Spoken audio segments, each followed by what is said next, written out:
State లో ఒక art subject ఉంది, మంగ్లీ ఇష్యూ నడుస్తున్నది, సిఐడిలో 62 కేసులు ఉన్నాయి, అటు హైదరాబాద్ లో ఉన్నాయి, సైబరాబాద్ లో ఉన్నాయి. దీనికి సంబంధించి అసలు మనం ఏం చేయబోతున్నాం? ఎందుకంటే మంగ్లీ అంటే ఒక సీరియస్ ఇష్యూ కాదని వదిలిపెడుతున్నారు, కానీ కొన్ని వందల మంది రోడ్ల మీదకి వస్తున్నారు. What is strategy?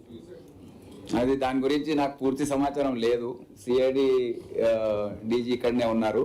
నేను త్వరలో దాన్ని సమీక్షించి మళ్ళీ ముందుకు ఏ విధంగా వెళ్ళాలో నేను సార్ సోషల్ మీడియాలో ప్రశ్నిస్తేనే కేసులు, ట్వీట్ చేస్తేనే రిట్వీట్ చేస్తేనే కేసులు పెట్టిన సందర్భాలు ఉన్నాయి. అయితే ఉన్నాయి సార్. సుప్రీంకోర్టు స్ట్రిక్ట్ గా గైడ్ లైన్స్ ఇచ్చింది, నల్లబాలు వర్సెస్ స్టేట్ తెలంగాణ.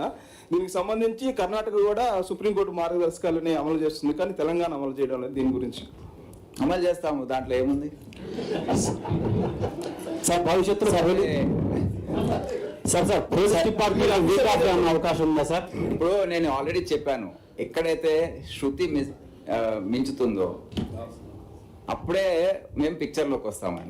మీరు ఇష్టం వచ్చినట్టు బూతులు మాట్లాడి అప్పుడు కూడా ఏం చర్య తీసుకో.